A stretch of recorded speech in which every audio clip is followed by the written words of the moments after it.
Welcome everyone to our Salisbury Scramble Town Hall. I'm Brian Russell, League Director, if I haven't met you or seen you before. Thanks for joining us tonight. The purpose here is to give you as much information as we can on our weekend in Salisbury.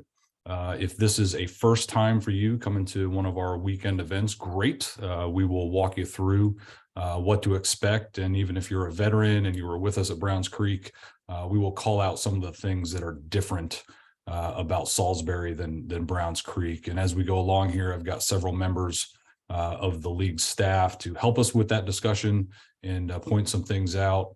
By way of format, we will spend about 30 minutes, the first half hour or so, going through the information. We'll use the race flyer to do that. While we're doing that, if you do have questions, go ahead and put those into the chat window.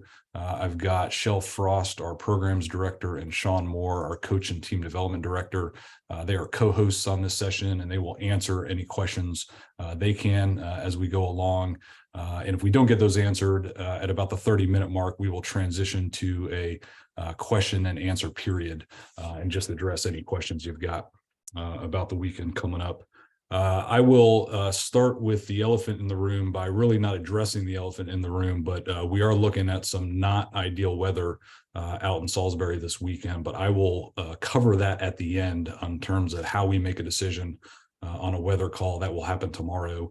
But I'll walk you through that process, and I'll walk you through kind of what we're thinking about on the weekend, again, as we close the initial 30-minute session there. What I'd like to do is progress like we're going to be in Salisbury. It's easier to stop the moving train than it is to get it started again. So we will just proceed tonight as if all things are a go. And again, we will walk through kind of what to expect out there. I am going to start by sharing my screen and just point everyone here to the website. This is where you can find best information about what's coming up in Salisbury, and I am on the events page right here, and you can see there we were cranking at the creek, and we will scroll down here to Salisbury Scramble, and right here, right at the top of there is the link to the flyer. And I saw Pete Howarth dial in. Thanks again, Pete, for doing all the great work on the flyers here for us. But this is where you can find really all the information you need about Salisbury. And I posted the updated link this morning. This goes straight to our Google Doc. So when you click on that link, you will always have the latest copy of the flyer and the latest information about what's going on in Salisbury. A nice part about the Google Doc is when you scroll down here to the table of contents, you will find that we've bookmarked those. So you can, and this is what I'm going to do. I'm going to come to course venue and map. And I'm going to pull that up so we can take a look and give everyone a visual of what to expect when you get out to Salisbury. So I'll click on that link to pull up the map, and here we are in Salisbury Community Park. So as I zoom in here, just in terms of what to expect as you're coming in on Hurley School Road, you take that turn and you come into the park, and right about here is where you're going to meet one of our very first volunteers. So any of the home teams on the line tonight, anyone on the line that's volunteered for Salisbury, thank you. We can't do these events without all the volunteers, but literally the first person you're going to meet is someone right out here at this intersection, vectoring you to where you're going to go in the parking lot. And if you're bringing a camper, or you're bringing a tent to go camping, you're going to meet our camping coordinator too. So let me pause here, see if Diane LeBlanc, were you able to dial in tonight and say a little bit something about volunteers?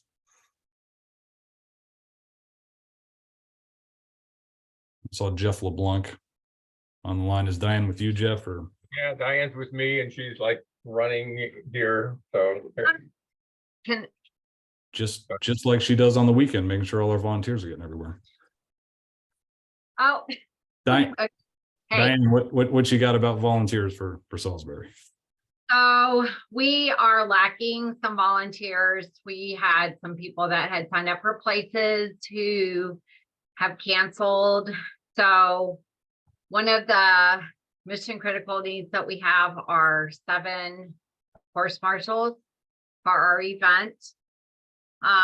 We need some people to do timing assistance. The first shift, we only have 1 person. We really need 4. We're good with course marshals. We don't have any announcing assistant for Aaron, a rock star announcer. So there are needs. If you feel like you can step up and help us, I would encourage you to go to the link that Brian is circling and sign up. If you have any questions about any of the volunteer positions, please reach out to me at diane@northcarolinamtb.org, and I will be sure to answer any questions that you might have about the position that we might be able to use you for. So please sign up, because we can't do it without you. Diane, thanks so much for that. Again, if you got some questions, certainly throw them in the chat, and you can hit us with those during the Q&A. I'll go back to the map here and then ask Michael Lashley, our camping coordinator, to talk a little bit about camping. If you're coming in Friday because you're volunteering early, or coming in Saturday with a camper or your tent set up, Michael, what do folks expect when they come here to Salisbury? Yeah, hey, Brian, it's a little different than Browns Creek in the fact that the tents will be in the shaded area by the bathroom logos and the ball field. And you have to basically walk your tent in. There's no driving in those areas. At Browns Creek, we had cars pulling down to the back and unloading directly, and we just can't do that here. For the RVs and travel trailers, you see a small RV logo just to the left. At the very end of that parking lot is where we'll have RVs and travel trailers. We're going to ask that the travel trailers and possibly some of the RVs actually back up onto the curb, onto the grassy area there, to help save space for parking. We're really limited here, and we'll have some ramps and wooden boards to back up on, and we've done it in the past and without issue, so it should be something that's pretty easily done. One thing that Salisbury has mentioned is there are no fires in the camping areas. We can cook on a grill, but as far as fires go, fire pits either above ground or anything like that are not allowed at Salisbury. I hate to say that, especially with the temps being cold on Saturday night, but that's what they've asked us. And also at Browns Creek, we had a couple of instances, I think, where some campers may have left some trash behind. Obviously, we all know that. The ones that need to hear it may not even be on this call, but please clean up after yourselves. Camping is way down the list as far as priorities go at these races, and let's don't do anything to prevent us from enjoying this activity while we're there. I think that's about it. Thanks, All right. Brian. Yeah, no, thanks, Michael. Really appreciate it. Let me say just one more thing about parking as I zoom out. Ben Harbor and I and Michael, we were just on the line with the parking core crew. And I would just ask everyone, just pay attention to and listen to what our volunteers are telling you, wherever they are on the venue. It is going to be tight parking wise. If you can carpool, awesome. Please do. Just like Browns Creek, we're about 100 student athletes more registered than last season. And so when you come in, just follow the directions. We need to park people here. We need to park people here. Then we're going to start parking people in here, and just follow directions of the parking volunteers. That really goes to any volunteers around the course, whether that's a crossing guard or a marshal. We try and get them invest, and they're really just trying to follow the plan that we give them as a league staff. So I just ask everyone's patience in following the plan. It is going to be tight parking wise here at Salisbury, and we're going to have to cram in best we can. With that, let's assume we're Saturday morning. Folks are starting to arrive, starting to fill into those parking areas. And I know a lot of the teams want to get their pit zone set up. So what I'd like to do now is turn over to Ben Harbor, our race operations manager, to talk about pit zone process for Salisbury. Ben? Cool. Thank you, Brian. So welcome everybody to our town hall for Salisbury. Brian, if you'll zoom in just a little bit to where we can see the tail edge of vehicle parking a little bit tighter. Right there. Thank you, sir. So as you come in, you're gonna be down here at the bottom where his hand mouse cursor is. That's the road that leads you to our course. You'll travel down this road at 5 miles an hour. respecting people that are walking, riding bikes, warming up, doing whatever on that road. And when you get to this big yellow red X, if you were at our venue last year, you realize that is a crossing guard location because our trail, our race course crosses over that gravel road. So just like last year, our pit zone for Saturday will open up at 10 a.m. You'll be allowed to drive in. We ask that you dump your equipment close to the grass edge, close to the pit rows as possible, and then pull your vehicle back out and go back to parking. We need to get people funneled in and out quickly and safely because pit zone will close Saturday at 12:30 because that's when we take off for our coach's ride and course inspection. And because the course crosses a gravel road for safety, we must close the course. That pit zone will be closed all day Saturday until roughly 6 p.m. And it'll open for a single hour and then close back down at dark. And it will not be open for vehicle traffic to pit zone until 30 minutes after the last student athlete finishes their race. That is needed for breakdown of the infield, loading up the trailer, and people just running crazy throughout our infield. So pit zone will open up 30 minutes after the last rider on Sunday. Your pit zone map, as Brian is bringing that up, is already linked on our website. It lists all of your locations. As already mentioned, we have about 100 plus student athletes registered for 2023 Salisbury, more so than we had last year. So we have gone from 8 rows of pit zone to now 10, with the hopes of maybe moving Chatham County up to the end of row 9 if the space and the hill layout will allow. So check out the map. Please provide feedback if I did not get your team mapping reservation request completely correct. Please let me know, because as most other league staff, we will be traveling soon to make it to these venues. So having computer access will be limited starting Friday morning. Saturday, again, pit zone opens at 10 a.m., closes at 12:30. Vehicles must be out by 12:30. All right. Thank you, Ben. And again, you got questions about any of that, throw them in the chat or we'll catch up with you during the Q&A. Next thing we want to cover, I want to turn over to Sean Moore. Had a lot of discussion at the last coaches call about course inspection and what we expect of the riders and coaches as they're out there on the course on Saturday, taking a look at things. Sean, you want to take it over, walk us through coach brief and then all the course inspection, please? Yes, absolutely. So coach brief is when the head coaches, at the very least, but as many coaches as feel inclined to attend, need to come and we talk about various things that are going to be important about the race event that weekend.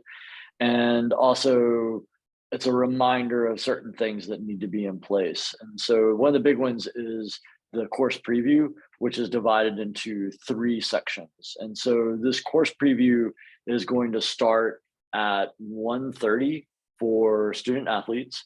And the first part of it is termed pre-ride. And so this is where coaches take their teams out. And this is for student athletes that are extremely new, beginner level, or their first time racing, that sort of thing, and really need a good, slow, lots of stopping kind of look at the course. So this lasts from 1:30 to 3 o'clock. And during this period, coaches have to abide by the standard protocol for group rides.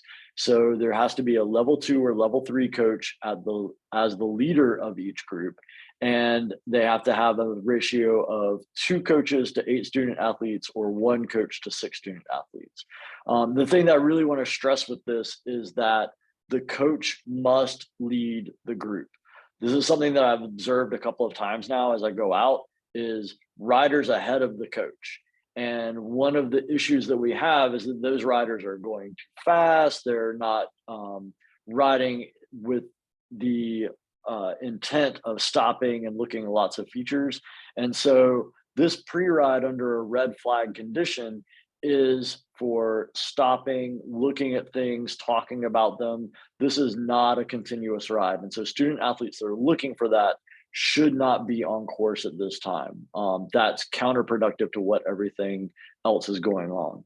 The other thing that I ask for coaches is that you understand that if it's a situation where I just have this student athlete, and this is the only time they can be with us, and we've got to do this during this time, understand that your one student athlete gets multiplied through all the other groups, and everybody has a special case, and it ends up kind of blowing up the whole system and making it unworkable for everyone.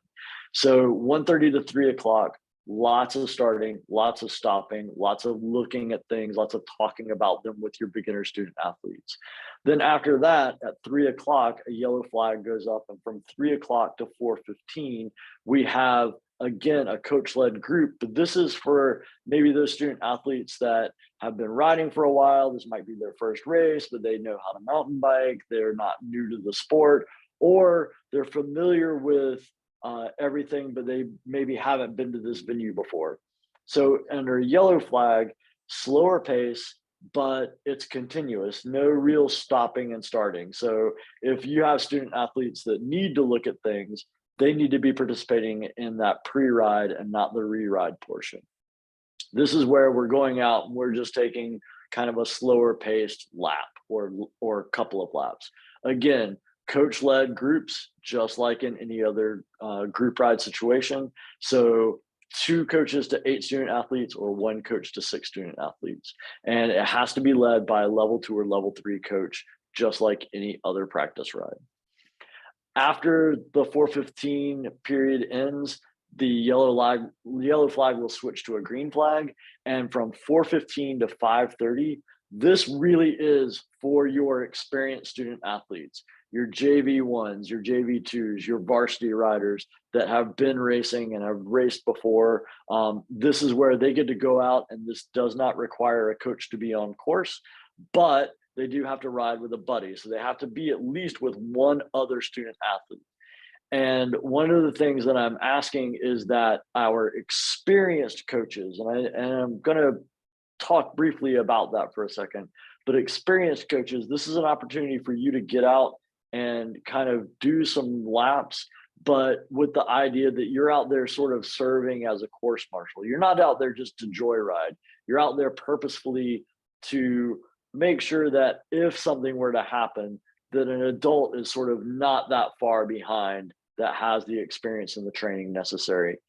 One of the things that I've been observing is I go out during this period and I'll see very inexperienced coaches that can't make it around the course that are out there riding. That is really not in keeping with what we're looking for our student athletes to be able to experience in a green flag. So during this free ride, our experienced student athletes should be able to go out and ride laps at speed. They should be able to do this without encountering traffic that would impede them or block them. And so that's where we want to make sure that if we are out there as coaches kind of doing this marshaling / sweep role, that we are yielding to those student athletes whenever they come and pass us. We should not be out there actively chasing down student athletes. We shouldn't be out there passing student athletes. And I heard very disturbing reports about coaches during this time actually yelling at student athletes to get out of the way or to stop blocking the trail. That's really antithetical to what we do here.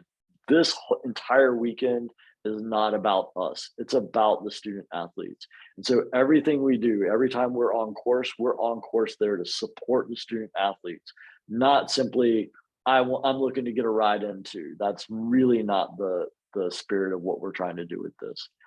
So at 5:30, what we'll do is No student athlete should start a lap during the free ride session after 5:15. So they need to be on course before 5:15.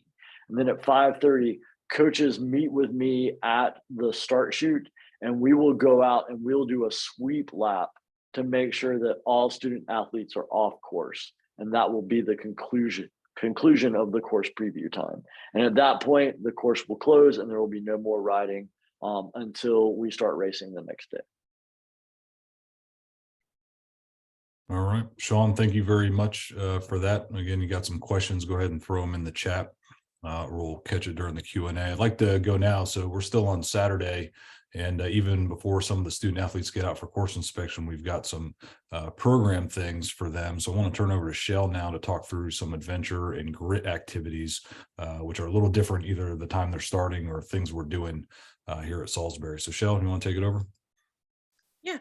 So our adventure area, we're going to have a lot more games, more to our skills course than we did at Browns Creek. We've got a little friendlier real estate at Salisbury to work with. So we'll get everything out that we've got, and it's quite a bit.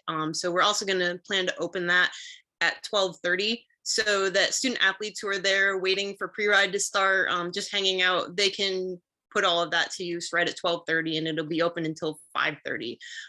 Coaches can also come to the adventure tent to pick up any race plate badges for their teams. And student athletes will also be able to enter to win some prizes for any bike games that they come and play. So again, that'll be open 12:30 to 5:30. For grit, we have the grit pre-ride. The check-in starts at 11:50 for that. Grit tent activities. Again, Browns Creek is kind of tough to get a lot of the stuff out, so Salisbury is when it all comes out. So we'll have a ton to do there. So all those activities will be open from 1:30 until 5:30. At 2:30, we're going to have a health, wellness, and nutrition chat at the grit tent. We'll have the grit re-ride that doesn't require registration. Any female student athlete or coach can come to the grit tent between 3 o'clock and 3:30 to join a ride group. 4 o'clock, we're going to have a mechanical clinic going on. We're going to do some flat tire clinics. We're going to talk about what the differences are for outside assistance in one lap races versus multi-lap races, and answer any questions that student athletes or coaches have about that. 4:30 is our mentor program activity for the student athletes who are registered for that. 4:30, we'll also have a board game hour. We're gonna have lots of board games out. That tends to be a time that student athletes who are newer or younger are starting to get tired at the end of the day. So if they just want to come hang out and play games, we have lots over there for them to play. There's also going to be a ton of yard games by the adventure area that everybody can utilize. And then at 5:30, those grit tent activities close as well. And then 7:30, we have planned a S'mores Under the Stars event for grit as well. So 7:30, student athletes who registered for that can come to the grit tent, and they need to be picked up no later than 9 o'clock.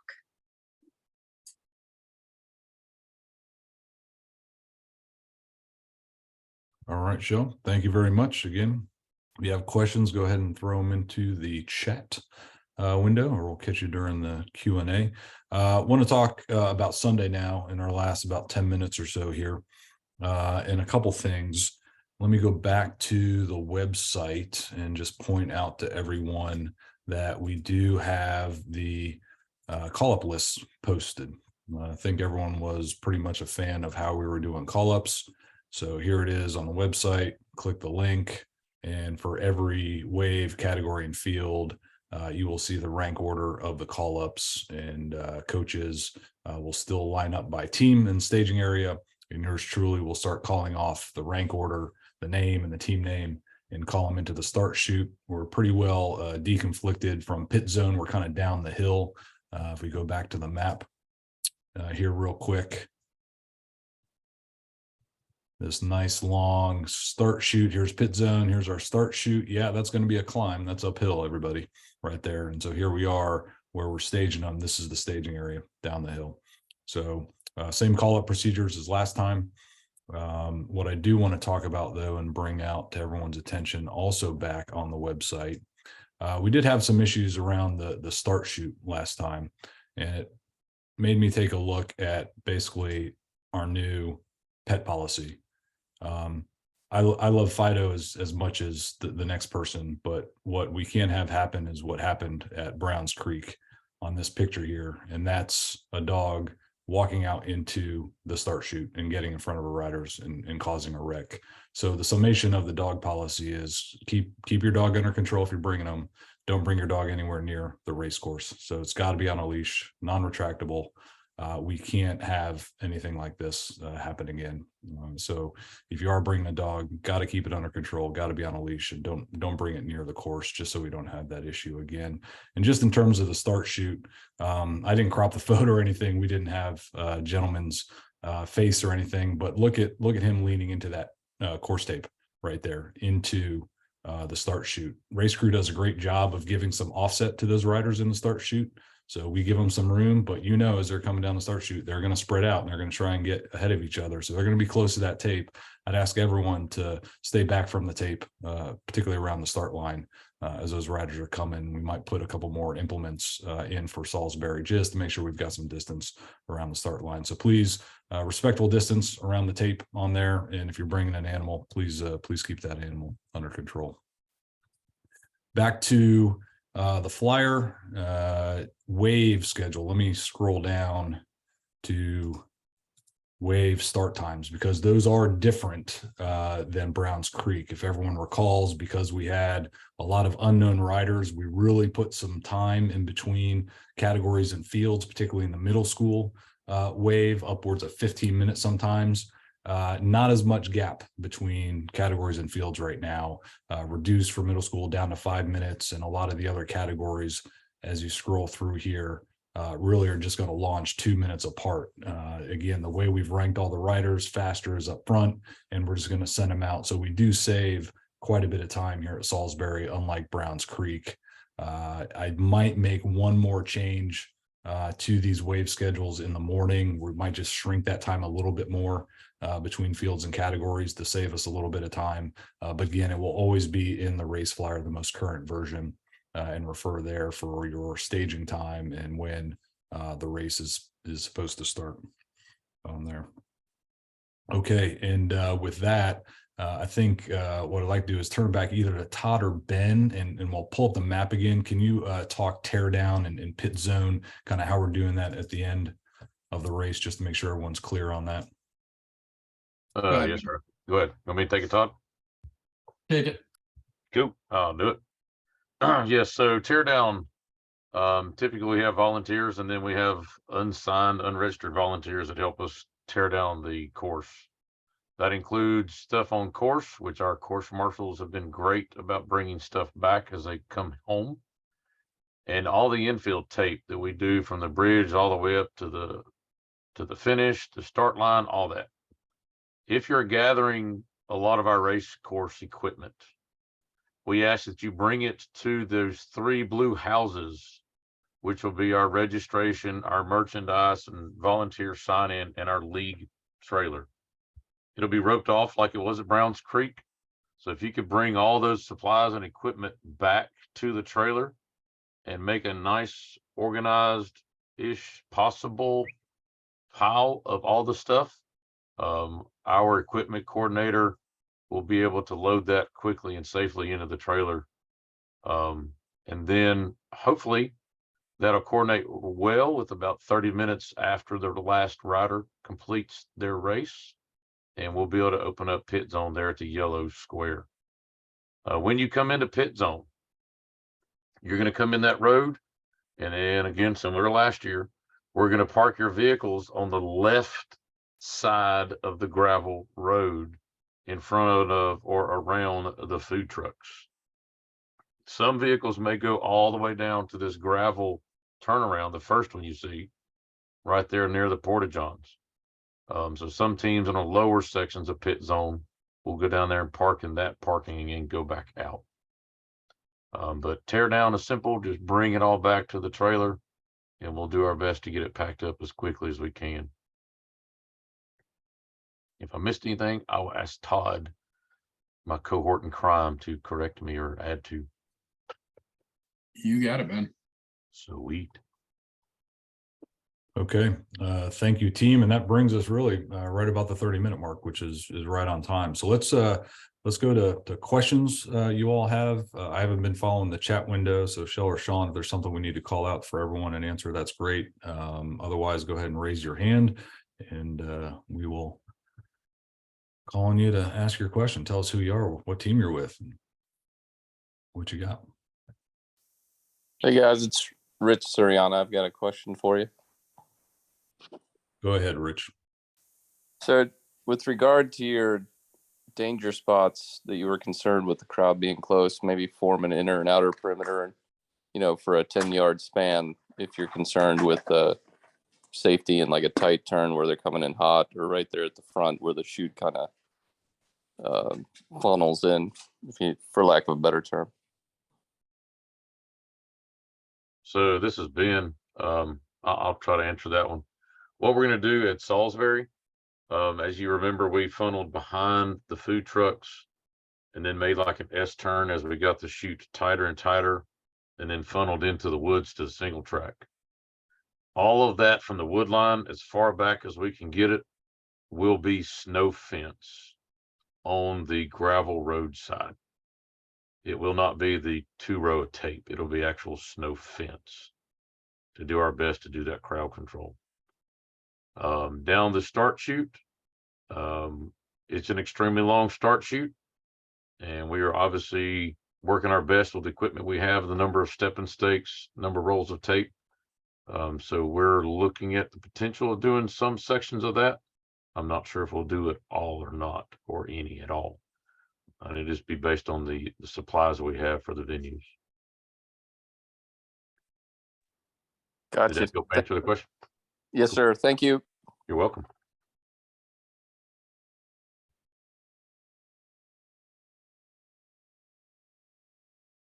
And did we get any student athletes on the line tonight? I think we had some last time. It'd be great to get a question from, just like Sean said, we're all here to support you. So what questions do you have about this venue?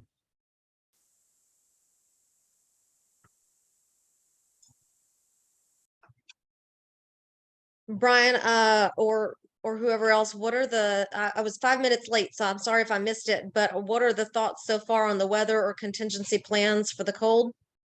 That's my big closer, Jessica. Sorry, I can wait. Yeah, it's probably what everyone's question is, like, hey, what's that weather looking like?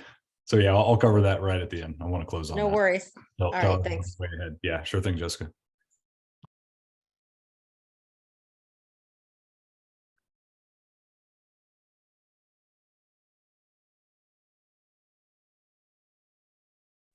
Well, team, it looks like we nailed it. I don't know. Like, what other questions does anyone have? Shell or Sean, did we cover everything in the chat as far as you can tell? I believe As far so. as I can tell, yeah. Okay, solid. Well, I got iPhone with a hand up. iPhone with hand up. You're next. Hey, thank you. Can you hear me? This is Erin Barrett with IC Imagine. We can hear you, Aaron. Awesome. So I wondered, I didn't see anything about practicing race starts and whether or not you guys had any kind of guidance on that for the teams this race. We talked about I'll it take as that. I'll set it up. We talked about it as a staff Monday night. Aaron, I think we're going to make a game day decision on the space and real estate we've got out there, but go ahead, Sean. Yeah, I mean, realistically, we want to provide some opportunity for practicing this particular race start, but we want to mitigate any issues like we saw last time, and we're gonna kind of make a call on it whenever we get on the ground there to see what we can and can't do.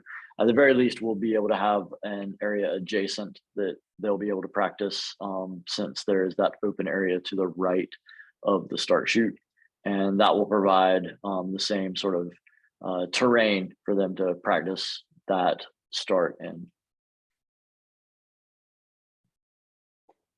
And one thing that I always encourage teams, and something that I do with my own teams, is we practice race starts at practices, just to get them used to it in the chute, get them used to dealing with issues happening in front of them, having coaches simulate riders not going whenever they say go, that sort of thing really helps kind of get them used to all the various things that can happen. It also gives you, the head coach, a way of watching them and seeing what bad things that they're doing.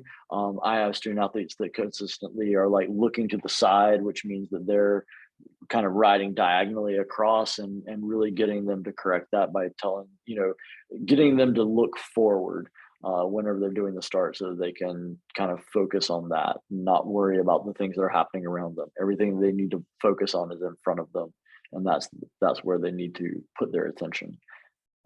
But other than that, we will be working to try and provide an area for practicing starts at all of the race venues.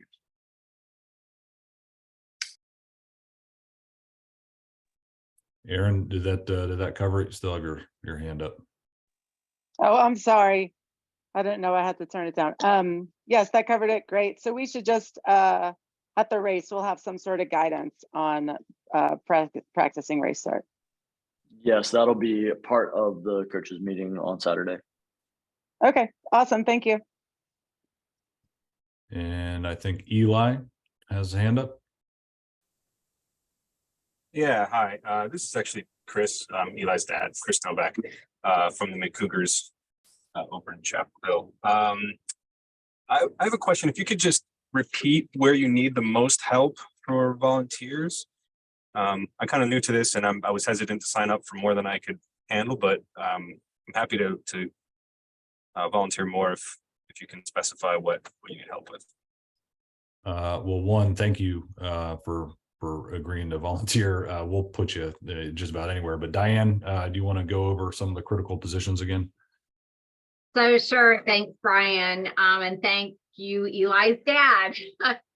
So because you, I believe you mentioned that you're a coach, is that correct?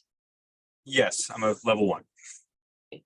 So one of the volunteer spots that we consider mission critical, because we can't do the race if we don't have the correct number of volunteers, would be a course marshal.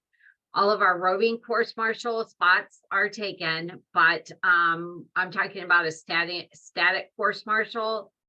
Those shifts go for 2 hours, and you would be somewhere on the course, and you would just stand there basically, making sure that the students are safe when they go past you, assisting if you need to, a student, maybe like a middle schooler that has a mechanical or whatever. You're just really monitoring the students that are coming by, and making sure that no race watchers are crossing when they shouldn't be crossing, because those spots are usually placed within the woods or different places on the course. But if you could volunteer for one of those, oh my gosh, you would be my new best friend. Well, I already volunteered for one of those.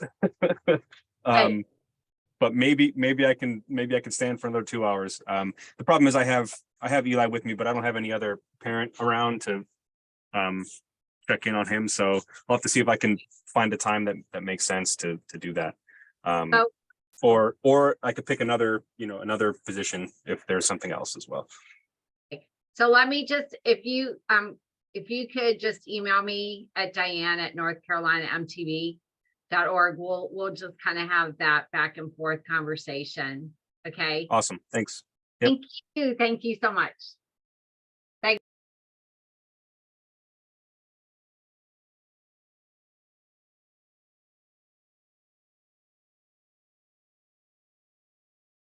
All right. Do we have any other question?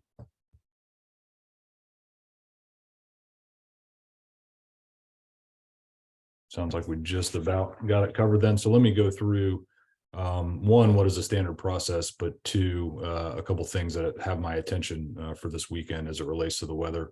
So every Thursday before our weekends, about 11 in the morning, I host a weather call with some key staff members. We'll have Todd and Ben on the line, our course setter, chief course marshal, the guys that are trying to, set the trail and keep everything safe, as well as some what I call kind of experts in their fields. One, the local land manager.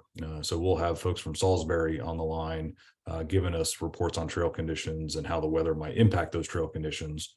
And then we also have a meteorologist on the line, and this is pretty cool. Elizabeth Gardner from WRAL, who has a kid on one of our teams, is giving us weather advice. So we do that every Thursday before weekend. I'm responsible to do that, take a look at any potential weather conditions that can impact one, the course, or two, safety. And so there's two we're looking at right now. One is some rain on Friday. Looks like over Friday night, we'll get maybe half an inch of rain. So we got to hear from the local land managers what the potential impact of the trail is, and just make a good safety decision on putting 500 plus kids on a trail on Saturday. Indications are, I think the trail will soak that right up, and it won't be that big a deal. Second one, really cold on Sunday, really cold, and it ain't going to warm up until probably the middle of the afternoon. By warm up, I mean not get over 50 degrees. With the wind chill, we'll be lucky to get over 40 degrees most of the day on Sunday. And that's really what has my attention and concern. Various levels of preparation with our student athletes across this great state to deal with cold, or have been trained in the cold. And so that's got my attention, and we need to have a serious discussion about that as a staff tomorrow morning. And then really by noon, make a decision whether we're going to conduct the race as planned, make modifications, or I hate to say the C word, but maybe we don't go. But again, I've got about another 18 hours or so to think that through and assess conditions before we make a decision on that. To that end, when a decision is made, we will communicate that primarily two ways. If we're a go, you will see the single track times go out via email with all the race information we talked about tonight, and any potential modifications, schedule changes, or whatever to account for the weather. Or I will push out a mass email to everyone with a race cancellation tomorrow, and follow that up with social media and emails the team directors and head coaches on what the plan is for tomorrow. Hope to do that around noon so everyone can plan their weekend accordingly. I'll pause there. If there's any questions about that, about the process, about when to expect a decision about the weekend, or anything else you've got a question about. Are we still using the text notification system as well? Oh yeah, thanks for reminding me, Ben. Yeah, I'll push something out on that too. Either way, just like I did for Browns Creek. Hey, we're a go, or we've got some type of change. Yep, I'll use the rained out. Cool, thank you. Thanks, Ben. Yep. And is that Mo with a hand up, Mo Goldstein? Yeah, this is Mo Goldstein of the Kingfishers. My question was, assuming we do have the race go forward and it's going to be as cold as predicted, are there any plans in place for some sort of warm-up tent or other resources like that? Because I mean, I feel like our mountain kids are pretty burly with the cold, but I'm as concerned for non-racers as far as just the potential for hypothermia. Seems like this could get real ugly if we have people standing around too long in the cold. So one, you're exactly right. That's part of my consideration, is everybody that's out there. And to answer your specific question, no, we don't really have good warming resources beyond, we have talked to EMS, they'll have some of their trucks on site and those are heated, but that's really for someone that's having a real issue, and we don't want to get there. Right. People have issues. We do have a couple modified schedules in our hip pocket if we need to delay and wait till it gets warmer. We've been going through that for the past several days as a staff. Gotcha. Your specific question, no, we don't have any league level resources other than maybe the group huddle to keep everyone. But I saw no solo stoves, no campfires, no external heating sources other than the hot packs in our pockets, I guess, is what we're getting for the camping, huh? Yeah, that makes it a pretty what'd you say, burly experience? Was that the Yeah. Yeah, you're gonna have to bring your burl for Yeah. this one. It's gonna be pretty cold. And I see the question from Elise in there. Yeah, that's what I mentioned. We're looking at potential schedule changes. The whole shift in awards is a way to save some time, but that is all part of the experience too. I'm not really keen on that, but it is a consideration, something we might be able to do.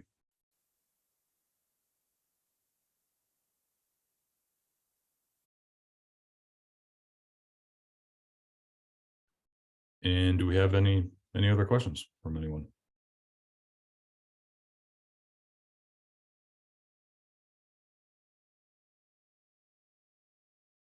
All right. Well, I think that about wraps it then. If we got all the questions answered again, decision forthcoming tomorrow, aiming to get that done by noon for Salisbury. Beg your patience with that. Just need to tighten up a few things with the staff and all our subject matter experts. And I hope to see you at Salisbury this weekend. Thanks, everybody. Thanks, y'all.